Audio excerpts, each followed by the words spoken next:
হিমন্ত বিশ্ব শৰ্মাই ইতিমধ্যে কৃত্ৰিম বানপানীৰ বাবে বিশ্ব ৰেকৰ্ড কৰিছে। বিজেপিৰ মুখত স্মাৰ্ট চিটিৰ কথা শোভা নাপায়। চৰকাৰৰ বিৰুদ্ধে গৰজি উঠিল অখিল গগৈ।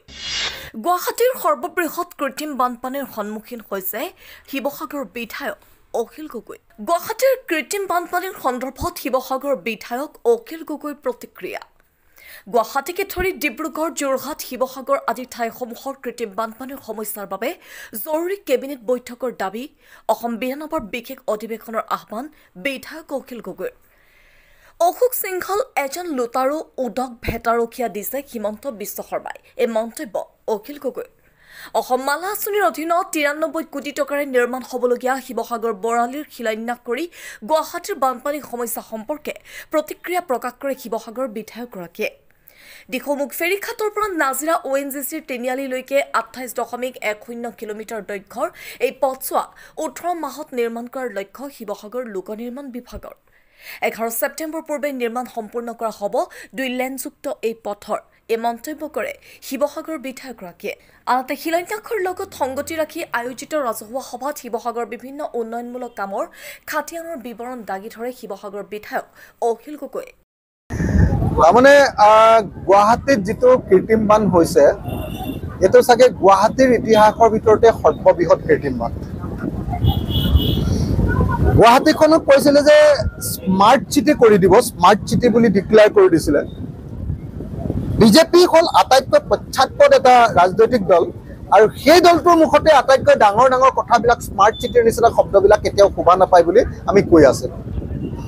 এতিয়া দেখা গ'ল যে স্মাৰ্ট সিটি গুৱাহাটীত সন্ধিয়া 5 বজাত মানুহ ঘৰৰ পৰা ওলাই অফিচৰ পৰা ওলাই যায় আৰু ঘৰ পাবৰ কাৰণে সেই একেখন গুৱাহাটীত ৰাতিপুৱা 3 বজাতহে ঘৰ পায়।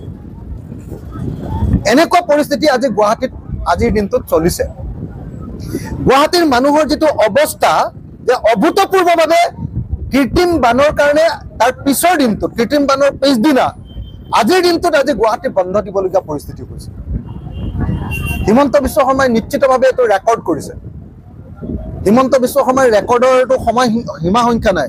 তেওঁকতো অনবৰতে ৰেকৰ্ড কৰিবলৈ লাগে। আপোনালোকে জানে তেওঁ কেতিয়াবা গছপুলি লৈ ৰেকৰ্ড কৰিবলৈ লাগে।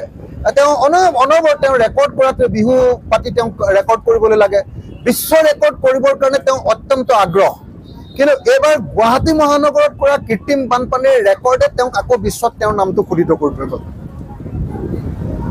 মুখ্যমন্ত্ৰীজনে একদম বাৰম্বাৰ কৈ আছে যে তেওঁ আধুনিক বোলে গুৱাহাটীৰ তেওঁ নিৰ্মাতা।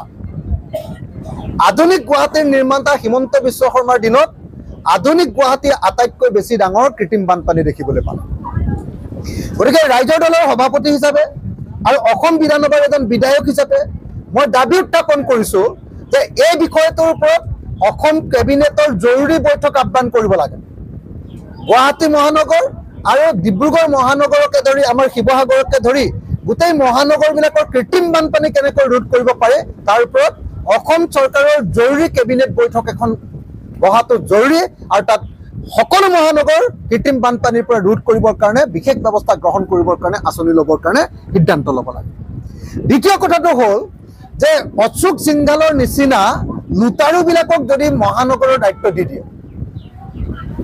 আপোনালোকে সকলোৱে জানে যে অশোক সিংঘাল বেপাৰী মানুহ। তেওঁ অসমলৈ আহিছে লুটিবৰ কাৰণে। সেই লুটাৰুজনক যেতিয়া গুৱাহাটী মহানগৰৰ মন্ত্ৰী পাতি দিয়ে তেতিয়াহ'লে আৰু উদক ভেটাৰখীয়া পতাৰ বাহিৰেতো বেলেগ একো নহ'ল। গতিকে উদক ভেটাৰখীয়া পাতিছে এতিয়া অকল টকা চাৰিওফালে খাব খোজে, নিজে বিল্ডাৰ, নিজৰ বিল্ডিঙৰ পাৰ্মিশ্যন উলিয়াই ল'ব খোজে। গতিকে গুৱাহাটী মহানগৰৰ এনেকুৱা কৃত্ৰিম বানপানী নহয় কি হ'ব কওক। সেইকাৰণে অনতি বিলম্বে মই ভাবোঁ যে অশোক সিংঘালে পদত্যাগ কৰিব লাগে গুৱাহাটী মহানগৰৰ এই দুৰৱস্থাৰ কাৰণে। তৃতীয় কথাটো হ'ল মই অসম চৰকাৰক দাবী উত্থাপন কৰিছোঁ যে গুৱাহাটী মহানগৰ আৰু অসমৰ কৃত্ৰিম বানপানীৰ কাৰণে নগৰবিলাকৰ কৃত্ৰিম বানপানীৰ কাৰণে অসম বিধানসভাৰ বিশেষ অধিৱেশন এখন আয়োজন কৰিব লাগে। যি অধিৱেশনত আমাৰ প্ৰত্যেকজন বিধায়কে কিয় এই কৃত্ৰিম বানপানী হৈছে তাৰ ওপৰত বক্তব্য দাঙি ধৰিব আৰু য'ত অসম চৰকাৰে কৃত্ৰিম বানপানী ৰোধ কৰিবৰ কাৰণে আঁচনি গ্ৰহণ কৰিম বুলি ঘোষণা কৰিব। মই আশা কৰোঁ এইকেইটা কাৰ্য ব্যৱস্থাৰ জৰিয়তে অচিৰেই গুৱাহাটী মহানগৰক কৃত্ৰিম বানপানীৰ পৰা ৰক্ষা কৰিবৰ কাৰণে অসম চৰকাৰে ব্যৱস্থা